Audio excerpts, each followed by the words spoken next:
Good morning, and I'd like to welcome you to, call to order, but also welcome you to the Infrastructure Services Committee meeting of Thursday, April the 8th, and acknowledge the Sunshine Coast Regional District is within the traditional territories of the Sechelt and Squamish First Nations. We have a mercifully short agenda this morning, and do we have any changes, additions, subtractions, reordering? Wow, do we have a motion to approve the agenda as presented? Moved and seconded, all in favor? We have an agenda, great. Next, I would look for a motion to receive all reports and communications. First, moved, seconded, all in favor? Great, we are received. And first up, our favorite thing for this time of year, our water supply update. Thank you very much, Chair. Yes, this will be the first of, I hope, several, which I hope will be all as short as this one, because that will be a good sign in terms of our water supply for the upcoming summer. Usually, just like last year, I wanted to provide the first update in April and just do it on a monthly basis. So, let's see if I can share my screen, if it all works. Nope.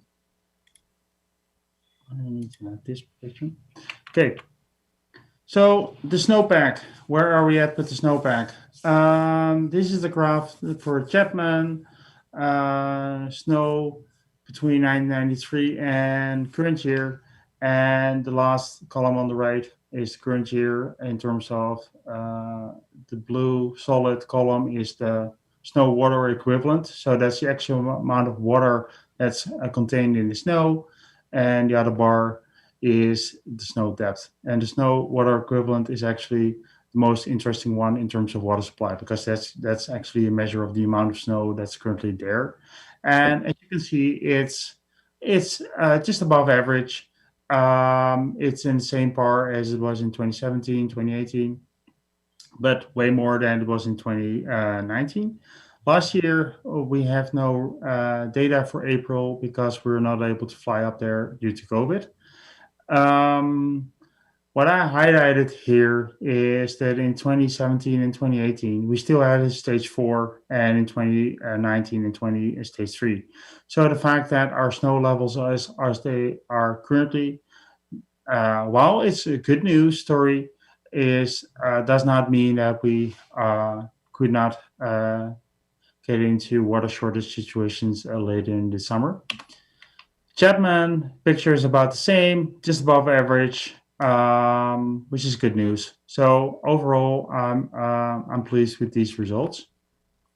Some pictures of what we were doing. Left on the left, this is last week. Staff were taking samples, and on the right, staff are weighing the column of snow to determine the snow water equivalent. So the amount of water that's actually captured in the snow. The weather. Last several weeks, I think we all noticed that it has been cooler and drier than average. Blue skies, but frosty nights and not a lot of rain, which is good in terms of the start of the snow melt. Forecast for the upcoming 3 months from Environment Canada is colder as well. So we'll have to see what precipitation will do after June, because that will drive the actual water supply towards the end of the summer. But at least early summer, I don't expect that we have to go to higher stages early summer, which is good. So in terms of drought response plan, there are no changes compared to the one we had in place last year, which is helpful in terms of for the community that they know what they're up to. As per the drought response plan, stage 1 will be in effect as of May 1st as a default, and the graph at the bottom just shows just a little reminder how the drought phases were distributed over time, since 2015. The blue ones is the stage 1, yellow is stage 2, orange is stage 3, and red is stage 4. So I hope this year that we can stay in the blue for a long period of time. This is some graph which is also included in the quarterly report later on in this on this agenda item. On this agenda, but this is a representation of the residential use on the meters account, so primarily the rural areas for last year. And you can really see that about 9% of the properties are taking up 38%, are using 38% of the water on an annual basis. I have to confirm, no, I have to note that leaks are included in this graph, properties with leaks. And there were last year some leaks in that over 400 cubic meters a year category. But those were targeted by us to get addressed. So but the actual use is without the leaks is still that there is a significant percent of water being used by a small amount of properties. In terms of engagement opportunities, last year we started the monthly water updates for residents with a meter. I'm getting my monthly email with my water use and how it compared to what I was using a year ago and how it compares to the average, which is really helpful for me to see where I am at. On Monday, April 26th at 6 o'clock, we'll provide through Zoom an update to the community on our water supply planning and projects. That's an opportunity where the entire community can learn more about where we are at in addressing our water supply deficit and all the status of the most important projects we are currently working on. So I really encourage the community to attend that. More details will be available shortly on the SAD website, and there will be an opportunity for questions and answers there as well with Chair Pratt, Director McMahon, and myself at that meeting. And I'm more than happy to answer any questions you might have. Thank you.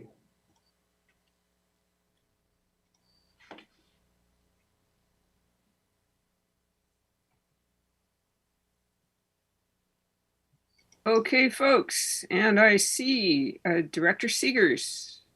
Thank you.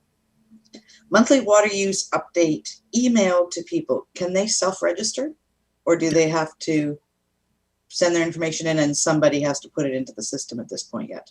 They still have to send in their information through email to infrastructure@srd.ca, and then we'll set it up for them. Okay, so part of the budget was getting the software in place so people can do that kind of stuff as well down the road?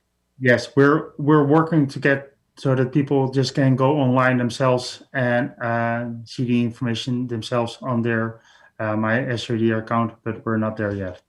But we're working towards that. Great. I hope it's more intuitive than my Hydro account. Director Lee. Yeah, I still got mine registered yet. I was wondering, those 9% using all that water, is there some reason? Have we done any investigation to see if there's some common cause? We don't know where people are using the water for. We're not peeking around over the fence to see on those properties what they're actually using the water for. We have suspicions, but we don't know. It are primarily larger properties on the coast. That's what we know. But what they're using it for, most likely it will be outdoor use. But if it's lawns, if it's pools, if it's that they have 20 cars that they need to wash every day, I don't know. Thank you. Director Hiltz. Thanks, Chair. Yeah, thanks for the getting ready for the year coming up. I am interested in that 9% number, but the first part is to compare last year to this year, we don't have any additional supply on hand. Like nothing's going into the bucket at this point. So that's why I'm thinking about this 40%. You know, the top 10% users using almost half of the water supply. And that's about 1,000 customers. So is there much effort going into like sending them letters to say you are a user of like 3 times the average user? Is there any outreach to these properties to let them know how out of line they are? Because that could really make a difference in a drought situation. That 40% spread with the other people could make a huge difference. So it just that's a question that I have, is how much effort can be gone into help these property owners know how much water they're actually using. Thank you for the question. And in terms of additional supply this year, the only difference early in the summer is that, of course, town of Gibson's, because they're supplying their own zone water to Zone 3 since August 1st.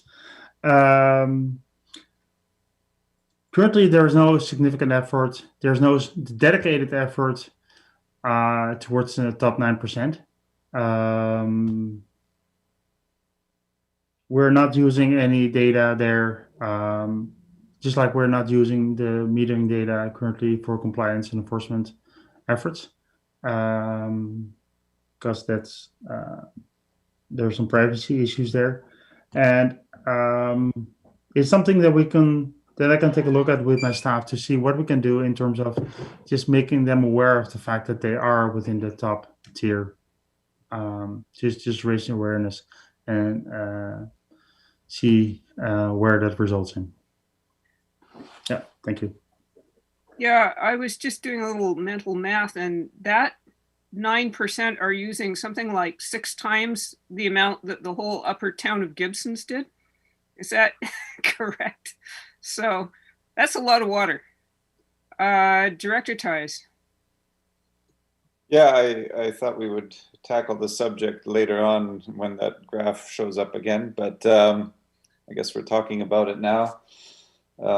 Yeah, I guess there are some equity issues if we do try to maybe say that those top 9%, or if we try altering the bylaw to say that the top, anybody that uses over 500 cubic meters needs to be metered by volume, but because not everybody's metered yet. But it certainly is tempting to go that route, for at least in my head. So yeah, I think those people should be notified. They should be made aware that they're using more than their fair share, and it's one thing if they're heavy agricultural users, but if they're just keeping their lawns green, that's a whole nother thing. Anyway, just my thoughts. Okay, folks, I think we have beaten the chart to death, and I think that we can go on to the next item on our agenda, which is the landslide water supply mains Chapman Creek water treatment plant update. Good morning, everyone. Presented for your review and action is a staff report summarizing the successful completion of the water main stabilization project. As you recall, in late December last year, a landslide undermined the SCRD's twin primary water main intake pipes, resulting in an unstable slope which had placed the water mains in jeopardy of a rupture. The purpose of this report is to provide you with a summary of the major project milestones completed, and as part of a housekeeping item, to request the board to formally award the construction project to ARIA Engineering, Inc. The report also provides a financial summary update, including financial support received from Emergency Management BC in the amount of $147,000 contribution towards this project. Staff will be happy to answer any questions you may have. Thank you. Thank you. This is good news. Not only did we get our water mains fixed, but we got some money. Does anybody have questions? Director Hiltz. Thanks, Sherry. Yeah, I'm in the camp of expressing gratitude. Like this is I would not want this to be a problem in July. So it's really nice to have this done. And so I guess I am wondering about the long-term nature. This is a long-term fix rather than a Band-Aid. So I'm assuming that this is, you know, as close to we can say as a forever fix. So I'm just wondering about future monitoring. Is this like how confident we are that this is done, like complete, will not fall into the ocean or into the creek again? How confident are we, as we can be? Yeah. Thank you for the question. So, you know, during construction, one of the things we did take was take extra efforts to make sure this was going to be more of a permanent fix than rather a temporary fix as originally contemplated. You know, we took such measures as we actually sandblasted the steel and painted it for long-term corrosion protection, knowing that it was going to be buried, which it was. So the intent and the way it was been anchored into bedrock, not into just the soil, is, you know, you could potentially have a catastrophic landslide failure and this whole unit would actually in that area remain standing. And that was the intent of the engineering design. So that's, to answer your question, that's where it's at, is it's meant as a long-term permanent fix, the installation. Thank you. More good news. Director Seegers. There are recommendations on page 1. I'll make those recommendations. Seconder, then I see it seconded. Do we have any further discussion? I did want to say that I appreciate the photos, both in that report and the photos of the staff taking the snow measurements. You know, they really contribute to making this feel real. So I'm going to call the question on the motion on the floor. All in favor? Great. Any opposed? Excellent. Seeing none, that passes unanimously. Thank you very much. Thank you. Okay, and now the highlight of our morning, the Curbside Recycling Questionnaire results. Over to staff. Thank you. And I'm looking for our manager, solid waste, to I'm not seeing her in the. There she is.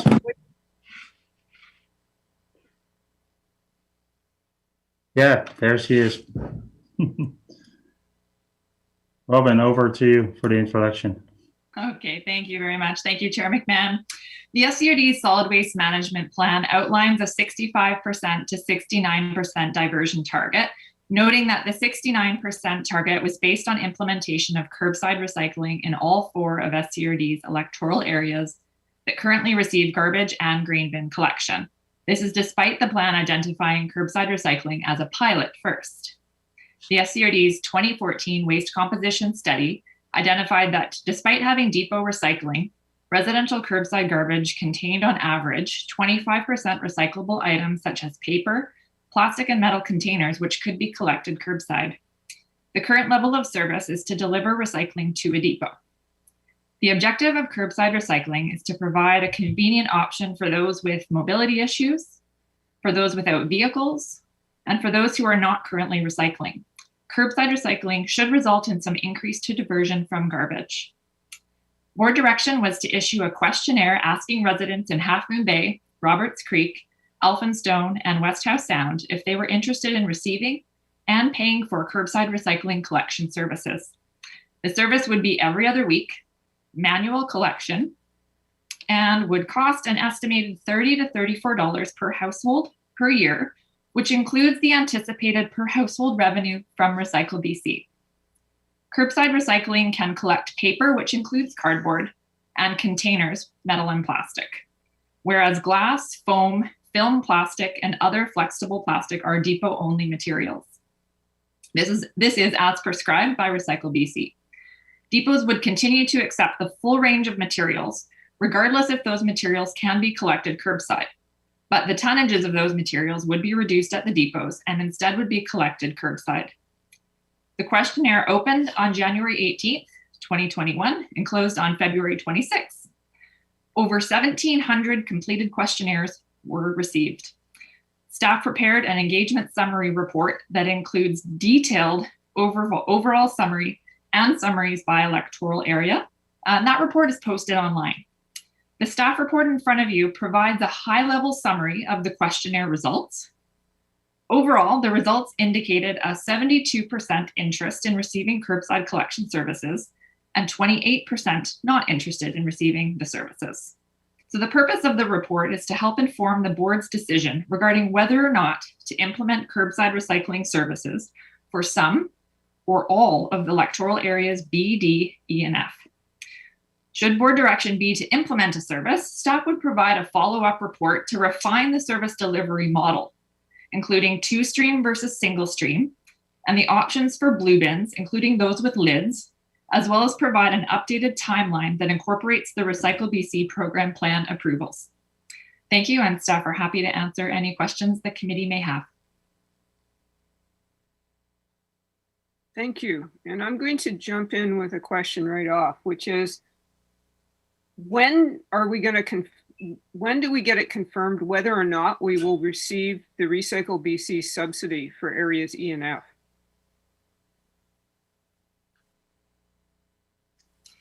Thanks for the question. So the Recycle BC's program plan, once it's updated and submitted to the ministry, it allows regional districts to be included in the program. So the anticipated approval from the Ministry of Environment on that plan is by the end of this year.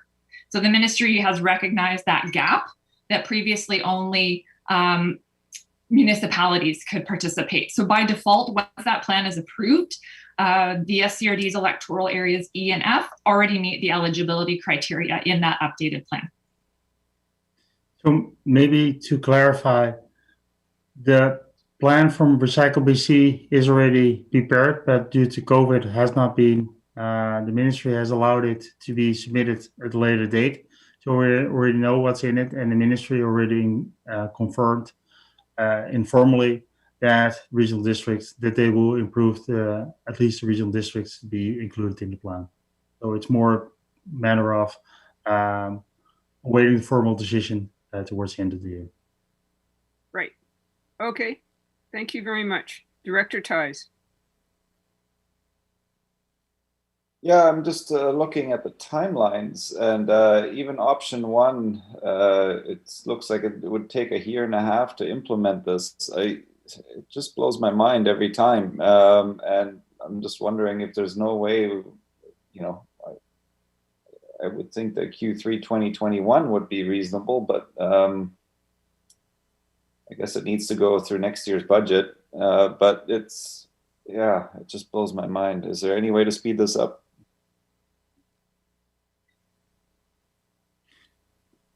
Thank you for the question. Timelines are in part dependent on depending on the option, especially for option one, the approval by the ministry.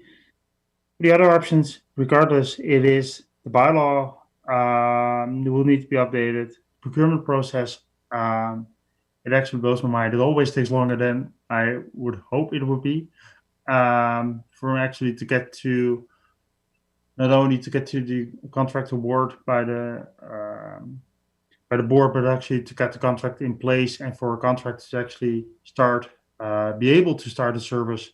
It usually takes way longer than we expected. What we recognize also is that there is currently already a significant work plan for the solid waste division, and speeding is up. Could not happen without something else being delayed, updates to solid waste management plans or that kind of stuff. So we can do it all at once with the capacity we have. So this is what we see as a realistic one. Of course, if we see an option, an ability to speed things up, we'll do. But it will totally depend on the options, what those abilities might be. Thank you. I'm just going to ask a follow-up question. So say that we start bickering among ourselves about how to go about this. When do we have to make a firm decision? Thank you for the question. If you look at the timeline, first, the table 3 at page 13 of the agenda package, we're proposing to bring in Q2 or Q3, depending on the option, a report forward for with funding applications and service delivery model and those kind of components. And that can, and as indicated in the report, that report will also outline options for bins with lids, without lids, 1 bin, 2 bins, those kind of options. So that will really define the scope of the service and any financial implications associated. So the option 2 and 3 also require still an AEP. And as we all know, there is an AEP currently in the making, and there's only limited capacity within our legislative services, and also I think within the community to absorb AEP type questions. So based on that, on those discussions, the earlier we can, you can make a decision. If it's option 2 or 3, we can at least start preparing for an AEP. And if it's option 1, then we can start working on the report. If it's option 4, we can start implementing. Totally. So it will really depend on your words, the time you have to bicker, really, and the impact it has on the overall timelines really depends on what the outcome is of the process. Thank you very much. Director Seegers. Thank you. I have 2 questions. One is, you're talking about 2 bins, and somehow I don't get clarity in the report. May have missed it. I don't know what you're talking about with 2 different bins. So maybe you can talk about that 1 versus 2. And then the other piece is at the bottom of page 12, when it talks about financial implications. I'd like a little more clarity on that. It seems that one of our contracts would allow for reduced tonnage where the other doesn't, is what it appears. So I'd just like some clarity around that. Thank you. Thanks for the question. The 1 bin versus 2 bin is more outlined within the questionnaire and the engagement summary, because it relates a service delivery model consideration. So when recycling is collected manually, so the actual drivers of the truck get off the truck and empty those containers, you can have 1 bin, so all the materials mixed together, that was called single stream, or you can have 2 bins, which would be, or more, dual stream. So you'd be separating the materials into paper or into containers. So that's the one bin versus 2, or more like single stream versus dual stream, because there is no restriction to the volume of recycling to be placed to the curb. So you actually could put out 6 bins as long as they're sorted for whatever the service delivery model that is selected. And then for the financial implications for the depots, that relates to what Recycle BC deems a status of the recycling depot. So right now, all 3 recycling depots are considered depots that do not have curbside recycling, because they have a percentage threshold, which I believe is 80%. And once you cross that threshold of residences that have access to curbside recycling services, then it changes the status of the depot. So if B and D implement curbside recycling, it would change the status of the Seashell recycling depot to that in a community with curbside recycling. And what that does is it changes the amount of money that Recycle BC pays for the materials that are collected curbside. So it's a lower amount. Now, whatever happens on the South Coast, even with E and F and partially some residences from D, It does not change the status of the Gibson's Recycling Depot in terms of the revenue per ton of material that the SCRD currently receives. Thank you. Thank you.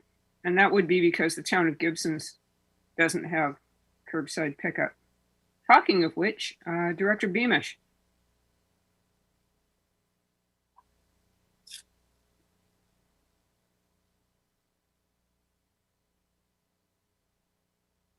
My question relates to understanding exactly what is taken in curbside recycling, because it doesn't take everything. So when I go up today to the recycling depot, I can drop off my cardboard, my paper, my beer cans, my wine bottles, my styrofoam, my milk cartons, my glass, my tin and containers, light plastics and heavier plastics, and books.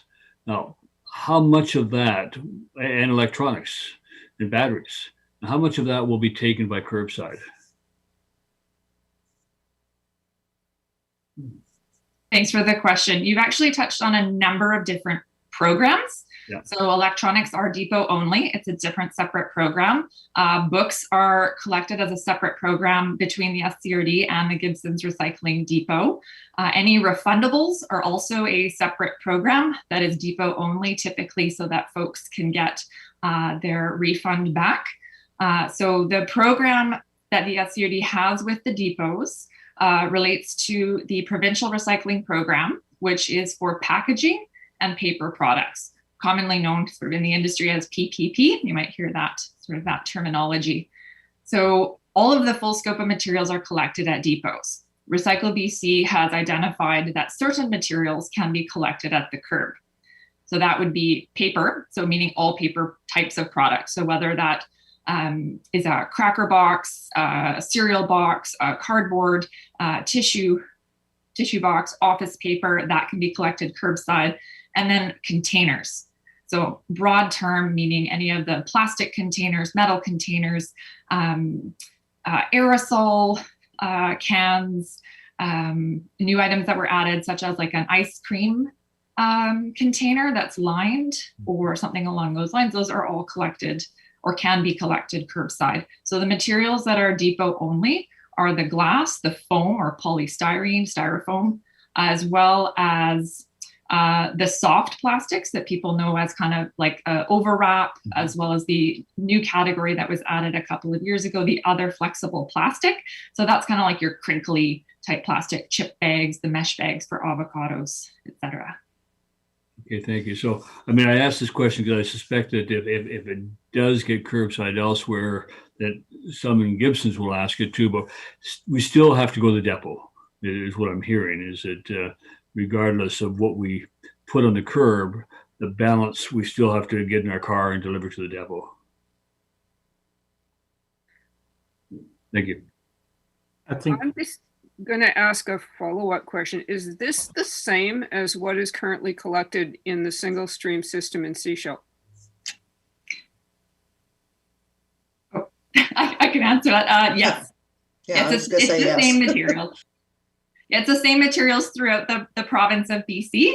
It's just a matter of how the material is collected. Is it collected in one large container with an automated collection, which the District of Seashell has, or is it collected in one or multiple smaller bins that are collected manually? But that's one good thing with the rollout of the provincial program, is it's now consistent across the province. The one anomaly would be glass. There are some communities that offer a gray like glass collection program that's collected in an entirely separate stream. There's maybe a half a dozen local governments that offer that service. Thank you very much. Jim Rosenboom, did you have a further comment? Yeah, thank you for the opportunity. I want to do a follow-up on the question from Director Beamish. With respect to residents still needing to go to the curb, to the depot. Yes, that's indeed the case. However, I think based on experience in other communities, there's not a decrease in the amount people that are committed to recycling will continue to drive to the depots. So curbside is not decreasing the amount of other materials that's being delivered at the at the curb, at the depots. However, it is increasing the amount of residents that are actually recycling the kind of products in total, because they now don't have to drive to the depot to at least get rid of the paper in their containers. Thank you. Director Tice. Well, I think GM Rosenboom just answered my question, and that was I've had some concerns that people that are now getting curbside are going to start throwing away those things that would have gone to the depot in the past, because they now no longer feel the need to drive to the depot. But yeah, so I'm wondering if other communities that have implemented curbside have been reached out to and seen if diversion has actually gone up. I think that would be a good argument in its favor. I would think that people that don't that are diverting now and are driving to the depot are going to continue to do so, as GM Rosenboom has said. Thank you. Thank you. Director Hiltz. Thanks, Chair. Yeah, thanks for the report and the, I'm going to say, extensive data. It's really a huge data set that has been collected. 1,700 responses, 89 open questionnaire responses from Area F. For me to work to get 89 open responses is an awful lot of work. So really, thank you for those open responses. And in terms of the decision about implementation or not, my first kind of point of view is that surveys are good and it gives an indication of interest, but I don't think it's necessarily enough to make a program decision. If we're to turn to public opinion and surveys for policy and program development, I think there might be some other groups that could kind of round up some surveys that would suggest that we act in a particular way. So I'm looking for more information in order to make a decision. And I'm hearing a bunch of different things. And for me, the place where it was summed up was in the open summaries, in the open questions. So I did my own analysis of the 89 open responses, and survey said, what is the advantage to this system? The system we already have works. We love Gibson's recycling, and we already have a system that works. And is it going to actually increase diversion? And then it's, what is the cost of the diversion per ton? Is the kind of the way I'm looking at it is to divert. Right now we're paying between almost $1,000, between $700 and $1,400 per ton to divert, which I'm still working on these numbers if it's reasonable. So I don't think I have enough information. And you know, the open comments were, what's in the program? What is the scope? What is the cost? What's going to happen with the depots? And people are already saying we're paying too much. And then there is the more the altruistic, which is get more people on board by the people who don't have cars, who have mobility issues, which I think might be a separate issue. You know, we might be able to attract those users differently than curbside. So those are my kind of, like, I'd like to know what the financials are a bit more. The uncertainty about the length of the subsidy, we won't know until year end. And the whole prompting of this survey came from the eligibility of regional districts. So my question, this was known in 2011 as a desirable outcome. It's still known as a desirable outcome. My question is this the right time? And this is financially the best way to spend the money.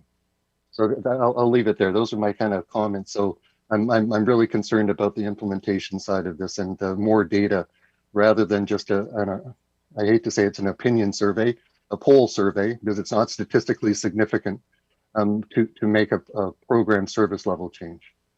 I'll stop there. Thank you very much. Director Tice. Yeah, appreciating what has just been said. Yeah, I think we could use some more data, but since we've got into office, we've been kicking this ball around. Roberts Creek has resoundingly said to me every single time that they want curbside recycling. My surveys that I put out have also been in the 75% range of people in favor of curbside recycling. I do not want to kick this down the road longer and longer. I'm going to move option 1 and see if anybody's willing to second it, and we'll go with that. Director Tice, just to clarify, are you moving the recommendations on page 6 of the agenda?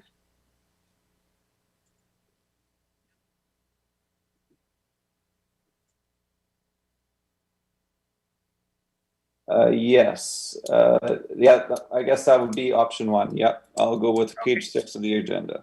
And do we have a seconder?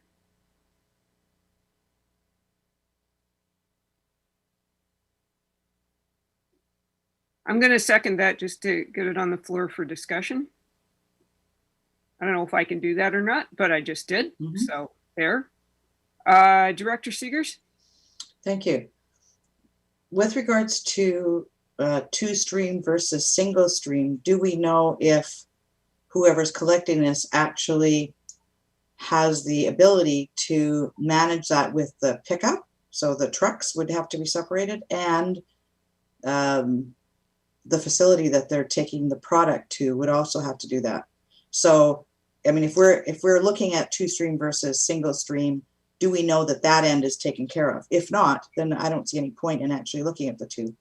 If they're only going to accept or deal with single stream, there's no point in doing two up front. Staff? Thanks for the question. Those exact considerations will be included in the follow-up report, should board direction be to implement the service.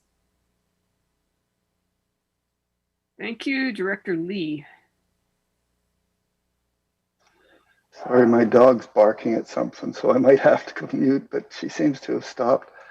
I'm curious about the financials on this. One of them says that we're going to collect this stuff, but I'm not sure exactly where we deliver the product to. Do we deliver the product to one of the depots? And when we do that, are we increasing the cost of our depots overall when we do that?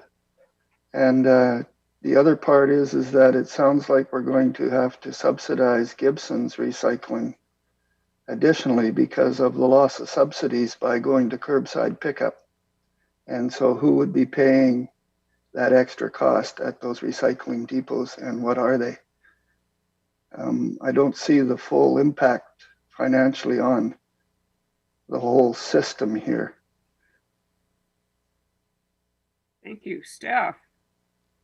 Thanks. I'll tackle the first question, which is where does the curbside materials go? That's determined by Recycle BC. So typically what happens is when an area joins the program or initiates that they'd like to join the program, then Recycle BC has their own procurement process for where the materials go.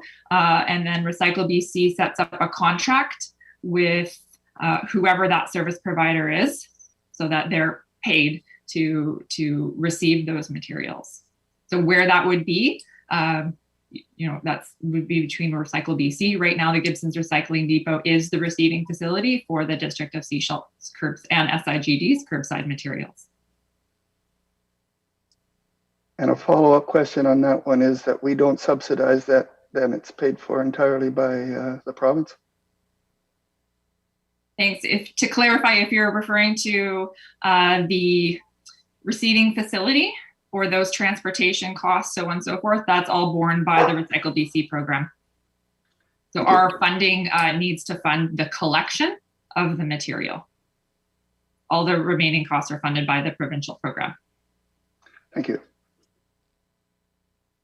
Thank you. And- Sorry? I want to maybe answer the second part of the question, original questions from Director Lee, which is about the financial impact to the Gibson's recycling depot. Our current contract with them expires in 2023. Where we're looking at here is implementation of a service towards the end, in 3 of the 4 options, towards the end of 2022 or early 2023. So that would actually align with extension or renewal of a service contract with them. So there would be the opportunity to have the discussion with them about how to address any financial impacts with them. The assumption, though, is that the contract would probably require additional subsidy from us because of loss of volume, though. I thought I read that into the report, kind of alluded rather than specific, though. That's correct. That is not specific in the report because there is no requirement for it. Because if there is an increase in volume currently at the depots, we're also not getting, we're not benefiting from that as well. If there's currently a decrease in volume delivered to the depot, there's no guaranteed amount of materials that's being provided to the depots as per the contract. There is nothing in the contract around that. So it's up for discussion at that point in time how that's being addressed, and that will be a fair and transparent process at that point in time. I'm just going to interject that the direct costs of the program are paid for by user fees, but the indirect costs would be from taxation. Is that correct? So if the cost of the contract with the recycling depot went up as a result of implementing Curbside, that cost would be borne by through taxation. Would that be correct? That's correct. Okay, thank you. Director Hiltz. Thanks, Chair. I think historically B and D have been the areas that have been leading the charge, and as an example, they have a feasibility taxation for this purpose, so there's been higher interest in that area.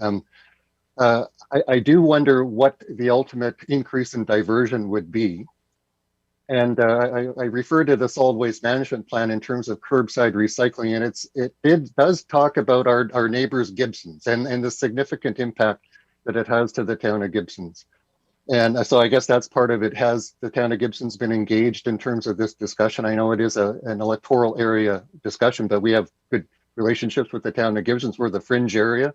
We like to stay on good terms with Gibson's and to support those businesses. So I guess so there, and the solid waste management plan did suggest doing pilots in B and D or BD and E or BD and F to get more data and how does it work? So this is in the plan.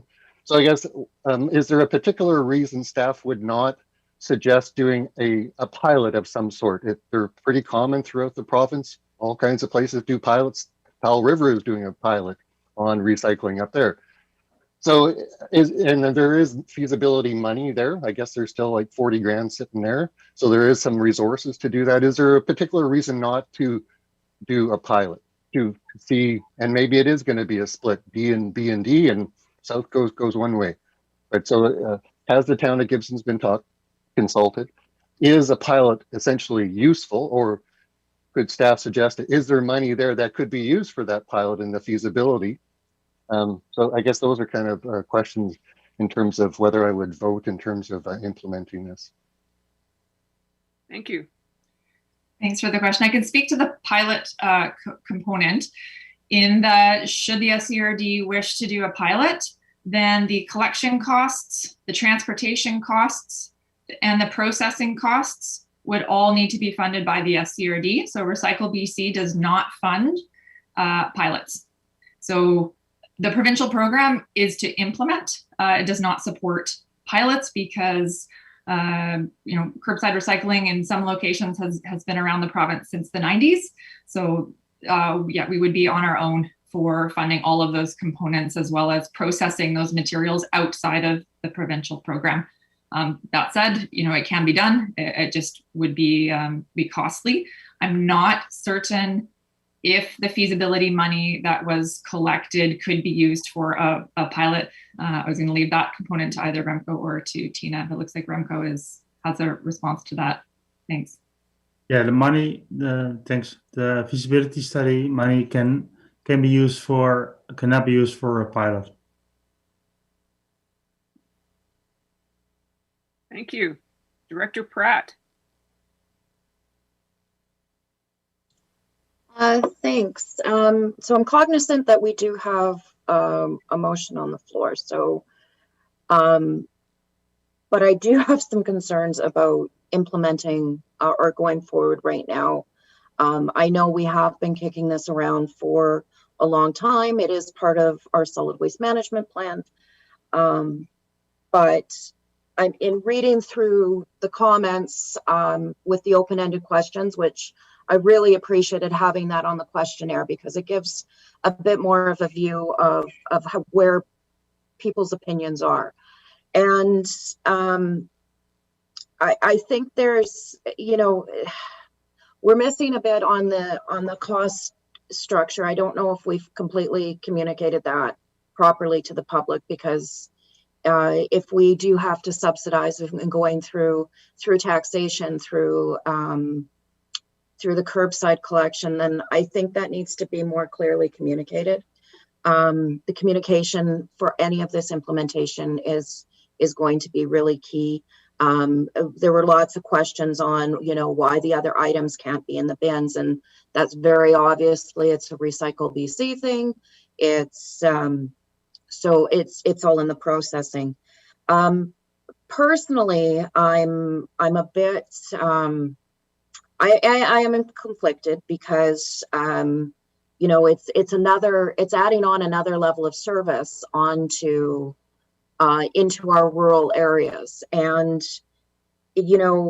why do we as a government have to be the one that is implementing a collection service when we could be allowing for a private industry to come in? And I know there's some restrictions around, if I'm remembering correctly, and Ms. Cooper or Mr. Rosenboom can correct me on this, but why do we have to be the ones to do a full stop coverage of our areas when we do have a lot of people who have said in the comments they'd like to opt out?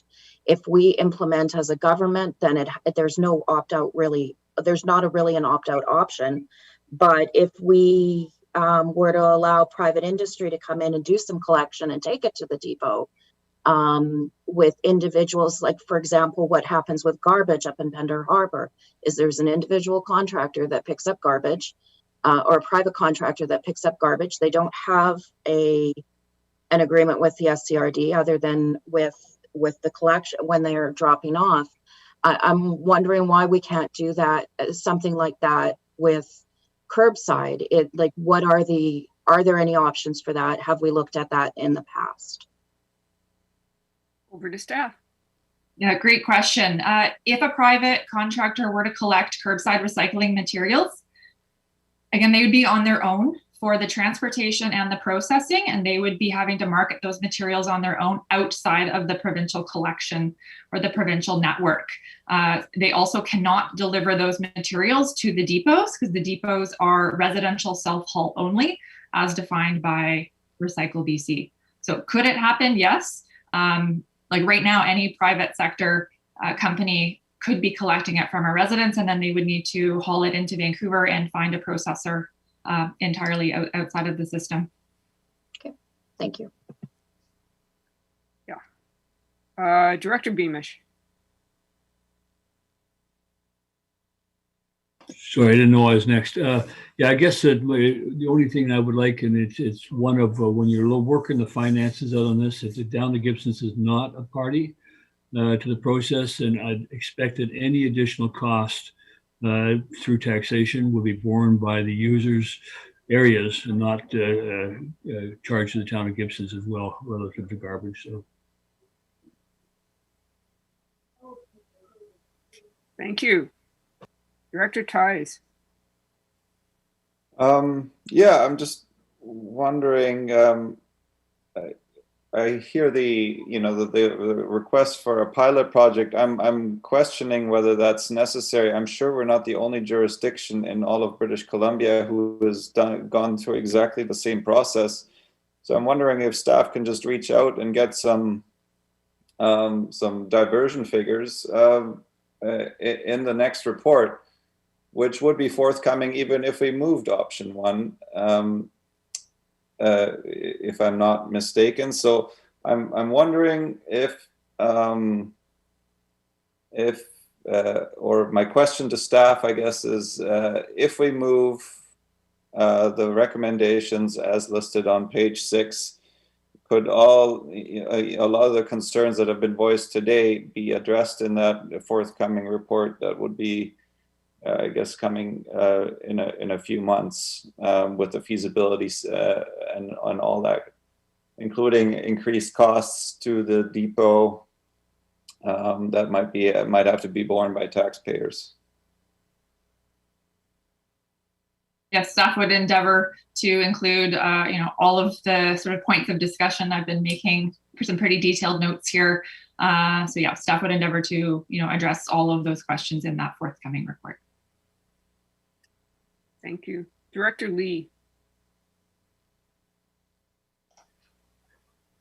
Thank you, Chair.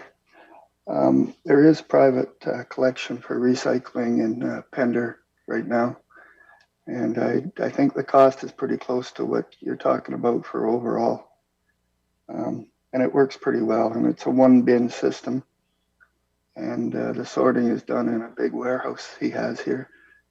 And I guess he's found a source to sell it, because it's that warehouse would have been full a long time ago if he wasn't dealing with it.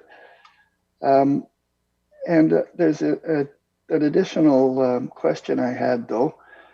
And that is, there's enhanced recycling centers in the plan still on the books for both Pender and Gibson's. And yet, other than a design being done for the one in Pender, which indicated around a 5,000 square foot facility, I don't know where that project is. And would this curbside cycling effectively kill that project for the Gibson's area? Or could you fill me in on exactly what's happening with that project? I haven't been able to find out. I've been surfing for 2 days. I am going to point out as a point of order that is not speaking to the motion. However, since we're having the general discussion of recycling, let's continue. Staff? Thanks for the question. In terms of the resource recovery facilities that were identified in the solid waste management plan, I'm not entirely certain of the year off the top of my head, but Director Seegers was there in attendance. So we did a number of workshops where I believe it might have been in 2016, around 2017, regarding what do we do? What's our direction as a regional district around solid waste? So the results of that direction were to put organics as the direction that we were going to go. So we created the regional organics diversion strategy, and we've been pursuing that. So essentially, any development of brand new facilities was put on hold. So at this point in time, any type of development for resource recovery facilities would likely be addressed in our next solid waste management plan. But implementing curbside recycling services would not affect future development of those types of facilities. They're complementary. That was my question. Thank you. Thank you. Okay, Director Seegers. Thank you. Speaking to the motion, in that report, follow up to Director Beamish's comment with regards to the income, like the required taxation. I think we also need to indicate the functions that would pay into that, because I believe Gibson's and Seashell pay into the current depots. Thank you. Yeah, I'm just going to comment here from the Area E perspective, because I'm a little conflicted about this too.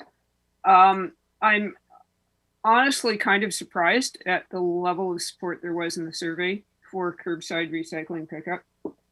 I feel fairly strongly that if we're going to do this, we should do it across all the areas, because setting up little tiddly services and going through all the expense and trouble of AAPs and so forth does not make a lot of sense to me. So, I'm either all in or all out. I don't think we can fidget this. We're also a small market to begin with. And if we make it smaller, the chances of getting a competitive contract go down, because who wants to put the money into all this equipment just for like 2 rural areas? So I don't think that's very practical. I am a little concerned that this pits, just reading the comments that people have made on the survey and on Facebook, it's pretty clear to me that young families and busy families, people who are working full time, are the people who want the service. And retired folks mostly have the time to go to the depot anyway, or they're on fixed incomes and they don't want their fees to go up. So it's definitely kind of pitting one segment of the population against another. Which, what can I do? The overall cost in terms of annual fees is modest. So there's only so much time I'm willing to put into debating this when we've got other, multi-million-dollar decisions on our plates. The other thing I was going to mention, this must be the largest survey response we've ever had at the SCRD, isn't it? 1,700 responses. I don't remember any other survey coming even close to that. So who knew that everybody was so excited about recycling? But I was chatting with a colleague at the Comox Valley Regional District. They just did a survey, and sure enough, they got like 3,000 responses. It's amazing. We're all either bored off our heads thanks to COVID, or we really, really care about recycling one way or another. Don't know. Over to Director Lee. This is my last comment, I promise. I'm curious about the private collection versus a contract that the SCRD negotiates on behalf of residents. The recycling, to my mind, should focus on the source, residential versus business, not the fact that who pays the contractor to collect it. There appears to be something wrong here. And I think that would make a difference to our decision if we could do that. In other words, if people could sign up for recycling on their own, and the private business did it, even if we had to say, okay, there's a guarantee to the private business if you sign up. It would seem like that's a more logical way to do it than what we're trying to do now, because no matter what we do for our residents, the way it's being sorted and paid for, they're still going to have to go to a depot. So if they had someone that would pick up the whole damn thing for them and sort it for them, and for an extra $5, and it's their choice, they might pick that one up, because I know that's what happens here at Pender. And I'm really surprised how many people actually pay for that service rather than take it to the recycling center themselves. And they throw everything into one big clear plastic bag, including the refundables and the glass and everything. Works quite well, and it's quite reasonable. Anyways, that's my last comment. Thank you. Director Seegers. Thank you. With regards to Director Lee's comment, perfect world, that would be amazing. We don't have that. We have to follow the guidelines of Recycle BC. And so that's the environment we're working inside of. Unless we got the province to change their processes, which seems to be difficult, because we've made a lot of requests over the last number of years. We have what we have. Yeah, and I will say that this is another instance where, to me, it seems like the systems are set up for urban areas, and remote and rural areas are really struggling to deal with these regulations, which just don't fit us, don't fit our needs, don't fit our residents' needs. Director Pratt. Thanks. I would just suggest that it's another level of advocacy, obviously, that we need to work with the, not just with the province, but with the feds.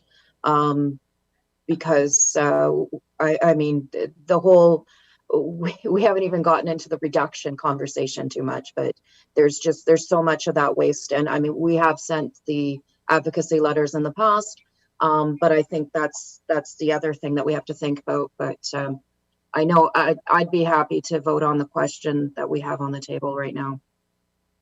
Right.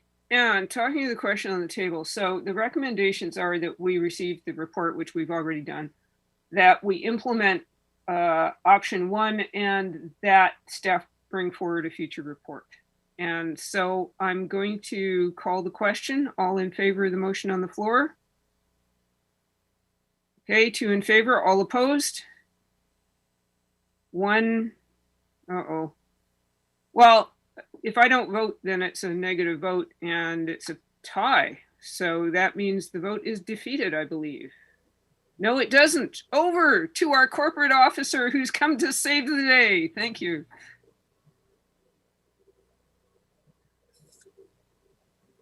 You're muted. Thank you. Director McMahon, you actually do have a vote. So if you choose not to vote, your vote is in the affirmative in support. Oh dear. I had not anticipated that situation. I am reluctant to vote. Sure, now I'm on the fence here. I would be happy to put off the final decision on option 1 until we see the further staff report. So I'm going to vote against, which would in fact defeat the motion. And thank you for rescuing me, corporate officer. GM Rosenboom. Thank you. What I can maybe offer as a solution is that we bring forward the report as mentioned in table option 1, the staff report with service delivery model, that we bring forward that report, and that based on the information in that report, but it will also include some of the answers to questions and data information required. We requested today the board can make a decision if they want to advance with option 1, or they might choose another option. If at that time they decide to, the board decides to go for option 2 or 3, of course the timelines will be delayed, but that's an option for the board to consider. Thank you. Director Seegers. Thank you. I think the reluctance on the part of the directors right now is a belief that they are choosing to move forward with implementation. Whereas, and that is how the recommendation is worded. Perhaps a slightly modified recommendation could move this forward. So in the, I can't make this because I'm not part of this, but what I'd suggest is, and that the SCRD consider implementation of curbside recycling collection services through, option 1 through that, and further that staff bring forward the report. So not that we're implementing it, but they consider implementation of that model. Staff? That would work from a staff perspective. Alternative wording would be advanced preparation or advance the development, or but no, at least remove the words implement and change it with something else. Right, so that we don't feel like we're being committed. Director Lee. This is actually a question for our corporate officer.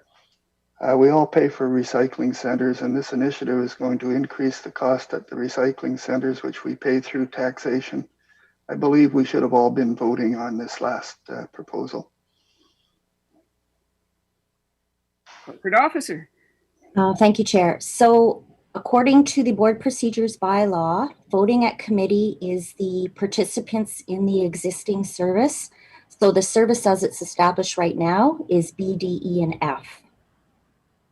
If this vote were to go to board and be voted on there, which is where the final decision is made, if the decision is to establish a service, the voting would change again. It would be all directors, 1 vote each.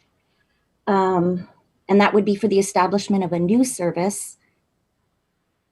And if the board decides to continue with the existing service and all participants, then again, it would revert back to participant voting. So it would be administration and operation of the service, and the participants who pay for the service are the eligible participants who may vote. Thank you. Director Ties. I was going to move the amended motion as per Director Seegers. Do we have a seconder? Yes, we have a seconder. Yay. Good step forward. Okay, I'm not seeing anybody else's hands up, so I'm going to call. Wait, I see GM Rosenboom. Can I just confirm with the Tracy?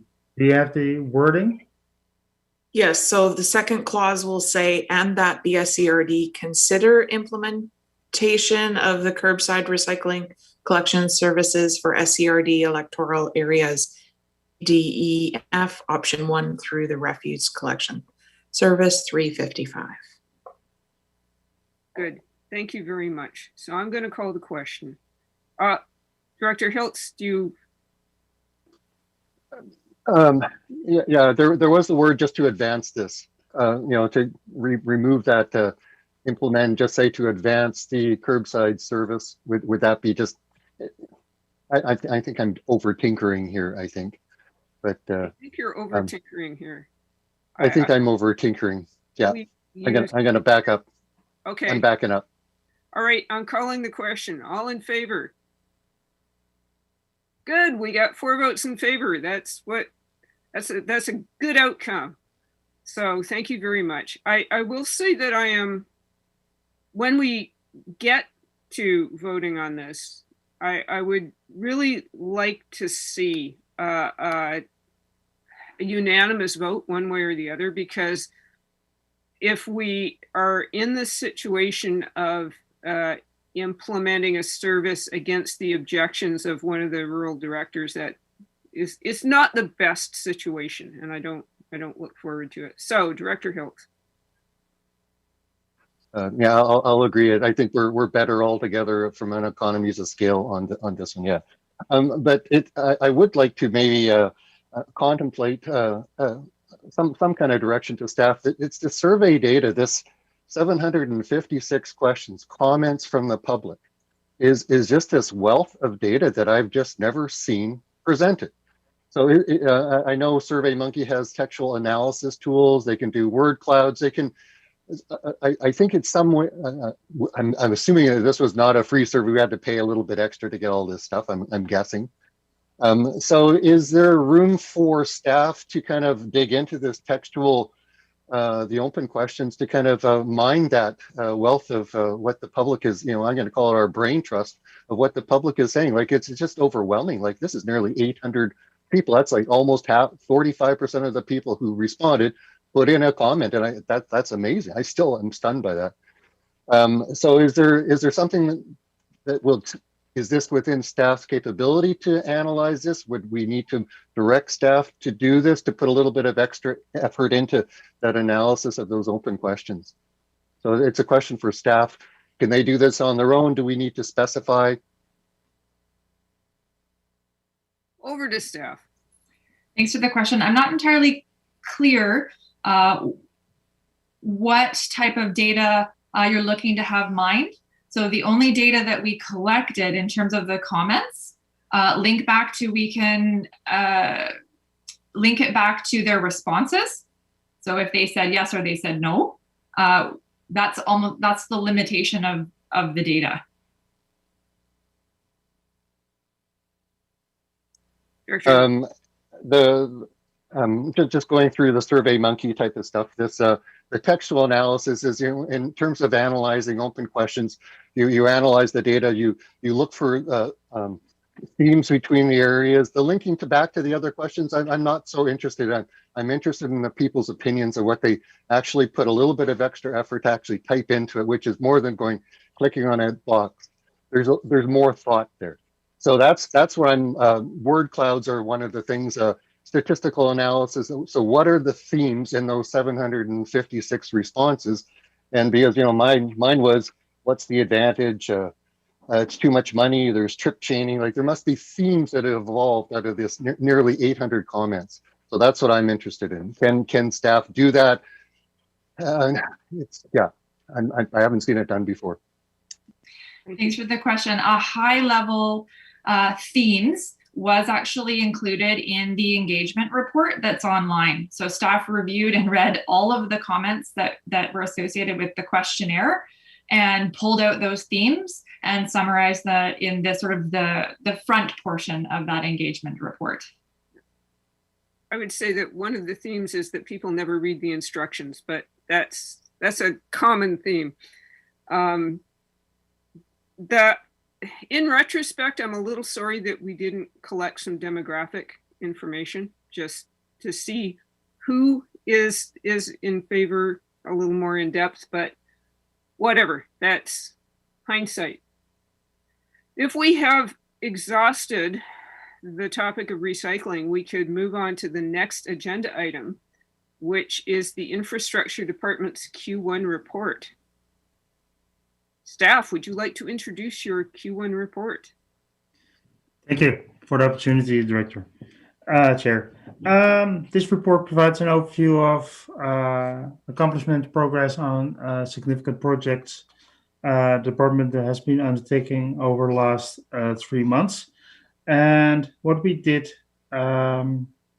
is we included a new section around public participation. We expanded significantly on that because we now have our strategic initiative division that is more tackling that component as well. There are some projects on the water side that has been completed earlier this year, which is great to see some infrastructure to be upgraded. Some progress on other projects was depending on budget approval, so we're now advancing those as well. I think the board is interested in the progress on the Church Road file. Things are going slower there than we expected, both from our side of the house in the collaboration with our consultant and the collaboration with the province. And I was hoping that by now we would have a water license in hand, and we don't have it right now yet. So it's my top priority to get that project back on track. And especially with budget now, all the budget work behind us. So more to come there. Still looking good, but just requires more time. There was a question prior to the meeting from one of the directors on the timing of an approach to the Chapman Creek water treatment residual disposal and planning, which is listed on the project is listed on page 17. I can inform that over the last several days we had some good discussions with about both potential solutions and potential partnerships. More to come on that, but things are progressing along, which is great.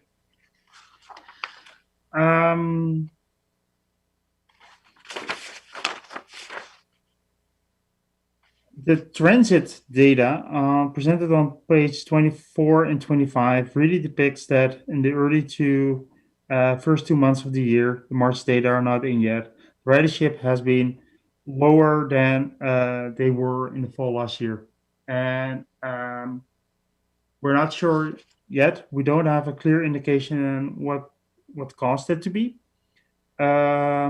And we're looking into that as well, because that also has an impact on revenue, but also especially the ridership data, because they're about the same as they were in April, May last year, which is low. So there was also a question about, prior to the meeting, about impacts of COVID to handy darts. Yes, there has been an impact of COVID on our handy dart service. There is still demand. It has decreased, and moving forward, we'll include handy dart ridership data as well in our quarterly report updates.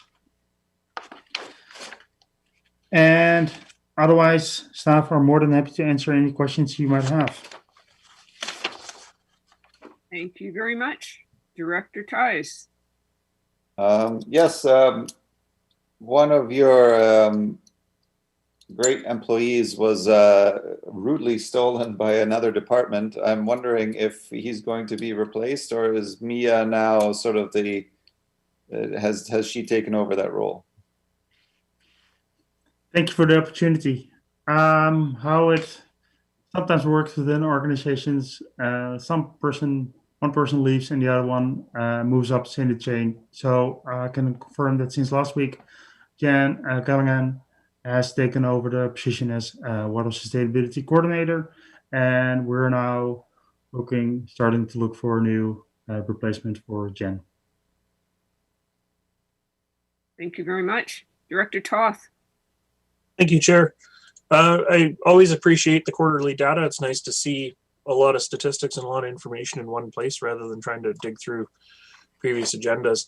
However, looking at the transit and the solid waste, particularly when we look at the recycling tonnage, the data is quite incomplete. And I recognize March only ended, 8 days ago. I'm just wondering if it would be of a benefit for us to be seeing these quarterly reports a month later than we currently do, so that we can make sure that the data sets are complete, or if there will be a supplemental set of data coming to us once it is complete. Great question. Staff. If the board, thank you for the question, it's a good point. It's indeed the result of data not being processed and provided to us in a timely manner. So if the board would like to receive this report a month later, which is about a month and a half usually after the end of the quarter, the previous quarter, that is an option. It's a preference to the board when they would like to receive this report. Right. And now that we've juggled our meetings too, so the infrastructure meeting is a week earlier than it used to be. Thank you. Director Lee. I was off subject. If you wanted to finish the discussion about the report first, or is it done? I don't know. Personally, I would actually favor having the complete data, but I don't know how other directors feel. So we can juggle more than one thing at once. Go ahead, Director Lee. Wrong button. I was just wondering about the generator at the Garden Bay Station. I was expecting it to be close to done now, and I don't see it on the report. Is there a ETA for that generator? Thank you for the question. It's correct. I think the project status report that will be presented at the next Corporate Administrative Services Committee meeting. We'll have it on there. But my recollection is that purchasing procurement is about to happen anytime soon for that generator. Okay, thank you. Director Seegers. So I'll address Director Toth's comment first. Yes, more data, complete data would be better. So if it delays, just makes sense. And then on page 19 in the report, at the bottom, it talks about the Sunshine Coast Tourism Conservation Project. And the regional district's been invited to raise awareness about environmental issues among businesses in the tourism sector. Just wondering if there could be a little more information about what that looks like, how that's rolling out. Okay, thank you. And I'm going to jump in here with the suggestion that we invite Sunshine Coast Tourism to come as a delegation and tell us more about this project, because I think there's a lot of public interest in the question of sustainable tourism. Anything further from staff? If the board would like to invite them as a delegation, we can request if they're available at the next IC meeting to present what their plan and what they're doing to the board. I'd like to see that happen. I know when they came and presented to us during budget, one of the conversations we had was around sustainable tourism. So yes, that would be very much appreciated. We need a motion or? Aha, I see a motion and I see it seconded. I'm going to call the question. All in favor? All right, we're going to invite them. Awesome. Next up is Director Hiltz. Thanks, Chair. Yeah, first to the Director Toth issue of the report now or later. For me, the most important is the 2020, the annual summary. So getting that for me is of higher importance than getting the first quarter of 2021, because I think this is the first place that it actually summarizes 2020 is the first quarter report of 2021. So getting the 2020, the previous year complete stats a month later is less useful than getting it early. So I'm more about getting the annual stats through the quarter in April. So to delay it for the first quarter of 2021 is less of an interest to me. So I'm okay where we are with the reports in terms of the data. I did have a question on the Church Road project, and it's about the scope. What's within the scope in terms of it's a significant project for West Howe Sound. Reed Road is a primary road, walking road, cycling road, you name it. You want to get out of Grantham, you go up Reed Road. And then once you get through Gibson, so we're going to be digging a trench, putting a pipe in the ground and burying it. And what it looks like afterwards is the public is going to have a great deal of interest in this. So I don't know what's within the scope of the project in terms of returning it to the current state of what it is, or is there going to be an improvement in that? I'm going to call it an active transportation corridor as part of the buttoning up of the project, and as GM Rosenblum making it nice and flat, making it all flat as the engineers like things to be flat. So I guess I'm wondering what it's going to look like. And so has there been any discussion on the scope of that to what the final look of the burial will be in terms of a corridor for walking? Like, I don't know what it's going to look like. That's administrative, but whether it's been talked about and whether you can say anything about that. Thank you for the question. Yes, I can say something about it. I see there are two parts. There's a part between Fisher and North and Payne. The part between Fisher and North is within the mains will be located in the SCRD jurisdiction off the side of the road. And instead of finishing off the area with the surface with grass and dirt, we're going to make a gravel path there. So there will be separate from the road. There will be a path. It will be gravel, not asphalted, between Fisher and Payne. Area between Payne and North and Payne will be within the town of Gibson's right away on that side of the road. And we connected recently with the town of Gibson's to confirm if there's an interest from them to include an active transportation component within our tender package, and see if we can work something out there to avoid that. If there's a desire to do that opportunity is missed as part of this project. Great. Thank you. Thank you. Director Ties. Yeah, I guess I also have to voice my vote on the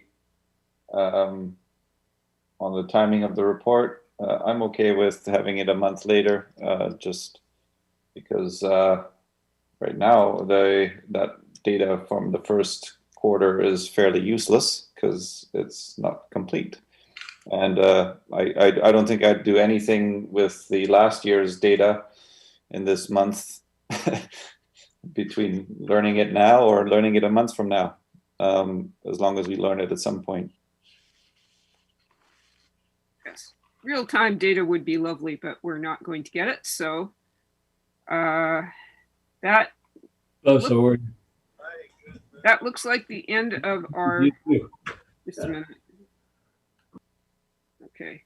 That looks like the end of our speakers list right now. So thank you very much. Next item on the agenda is the PMAC minutes from March. Does anybody have any business arising from the PMAC minutes of March?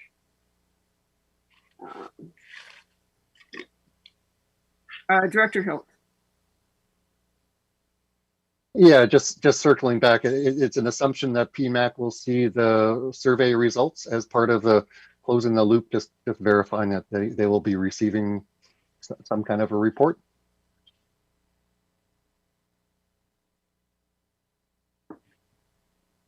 Ms. Cooper? Thanks for the question. Yes, the results from the questionnaire will be presented at the upcoming PMAC meeting this month. Thanks.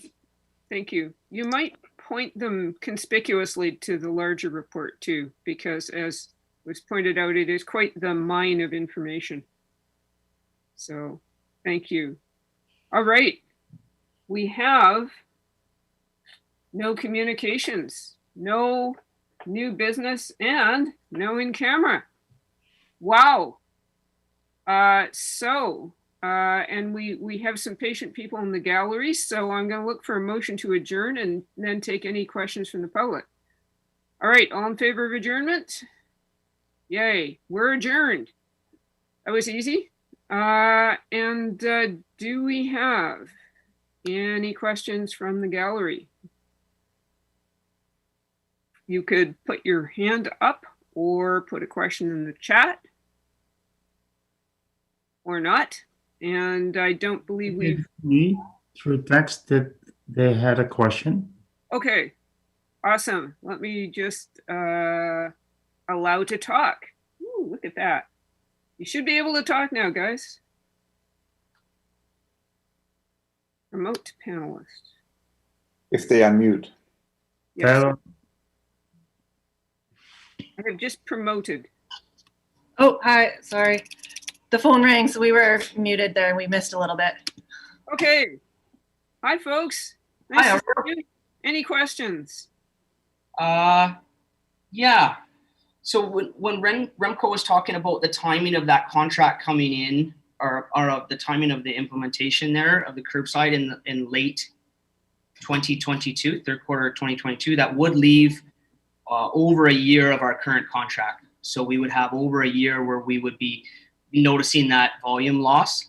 And I do understand, the SUD is not responsible for, the ups and downs. And if you look at the volumes per year, they do fluctuate up and down by, maybe 5%. Our volumes for Robin just sent this to us, actually is really good news. Volumes for 2018 was 848. Volumes for 2019 was 839 tons. And then volumes for 2020 was 932. So seeing that really good volume increase, a lot of that due to COVID, I'm sure. So that's an average over the 3 years of 873 tons coming through the depot. So if our expectation, when counting the households, and we expressed this to Robin too, if it was implemented in all the areas, we figured we'd see a reduction in volume of a minimum of 50% or more. Of course, that's a guess because we don't have any data yet.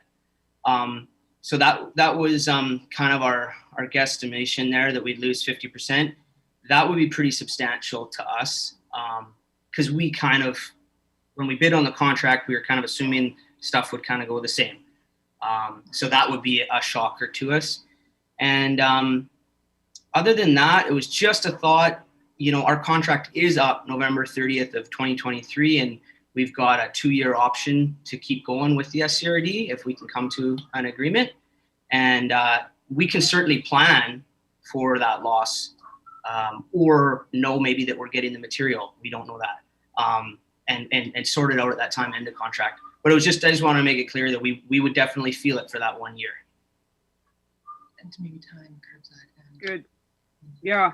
Well, not good, but yes. But thank you. I presume that if we needed to, we could amend the contract, could we not?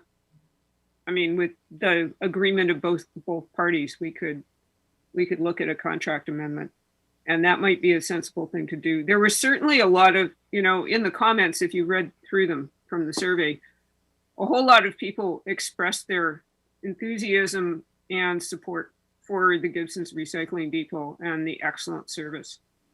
So, and there was a lot of concern from people that this might imperil the recycling depot. So, Director Todd? I just wanted to add that, there is something to be said too, that the Gibson's Recycling Depot is the only one of the two that is anywhere close to transit. And in reading through the comments, there were a lot of people that were concerned about transit accessibility for recycling going forward if we didn't have a curbside. So definitely a benefit. True. Anyone else? Director Hilt. As long as we have some experts here, the Area A experience of private sector providing a curbside pickup service. I'm wondering if you could shed any light on what you know about on the coast, how that's worked. Because there used to be one in Secondhand Hands in Roberts Creek used to do stuff, and so is there a problem in private sector doing this kind of work, like to reach out and provide a service for recyclables, like a pickup service? Are you asking me, Mark? Yeah. If you can say anything, you're an expert. So from a business, well, we're not experts, we're new, but from a business standpoint, I've ran some numbers on trying to be able to provide that service. So just you guys are all aware it can't run through the depot, so we would have to keep that stream totally separate, bail it for shipment separate, and then market it separate. It's a doable thing, but in my mind, it would be a very, very expensive service. And the volume of subscription we would get to it and how spread out it would be, I can't see it being a viable business model at this time. If it was able to be delivered to a depot, that would be great and run through, but that's not an option right now. Thanks. Director Beamish.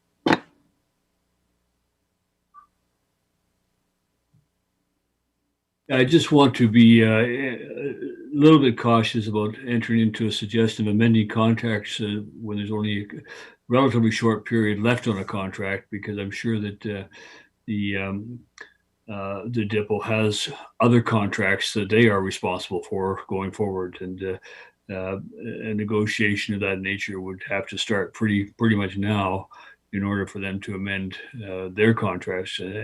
We just actually approved at the council an additional storage area, covered storage area for the depot to process materials, so that there are, I'd rather see any change take place with the advent of a new contract discussion, as opposed to suggesting that we might amend the current status of an existing contract.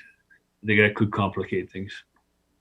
Fine. Fortunately, we're adjourned, so we're not making any decisions, but Director Pratt.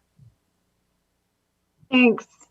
So I think, so to be clear, Tyler and Amanda, so if you were to do a private collection service, it's got the whole stream has to be separate. And this is Recycle BC and provincial regulation that's stating this, because it's your contract is as a residential drop off.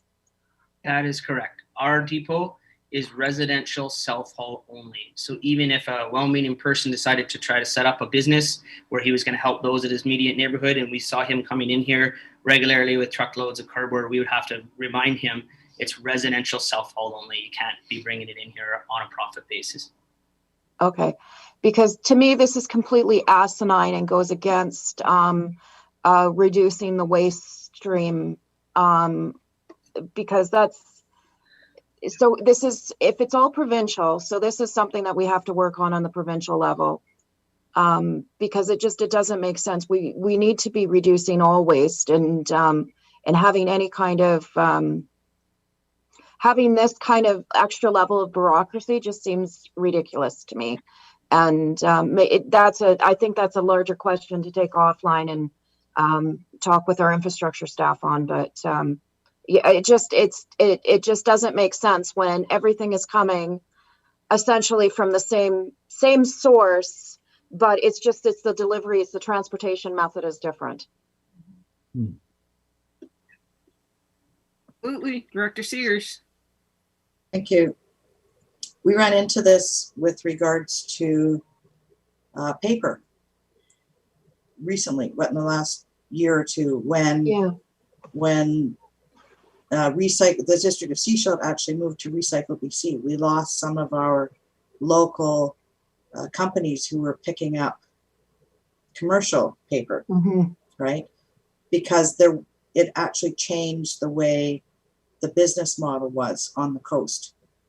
So it's the residential business piece that we need to look at, and how that's dealt with Recycle BC provincially, and to your point earlier, we need to look federally as well. So it's a bigger conversation. I think it's a conversation we need to have. Probably not the time here, but we need to look at that, because the result we're getting is not what we want. No, it's backwards to what we want. We're not taking enough out of the stream, and so. Absolutely. Director Ties. Just a quick thought to the private pickup service. I'm just wondering how many people would actually subscribe to that, because those that are conscientious about recycling now take their stuff to the depot. And those that aren't are unlikely to hire a private contractor to do it. So really, you're only looking to those people that have the means, don't have the time, and still want to do the right thing. So I think that's a pretty small portion of the market. Just some thoughts. Director Beamish.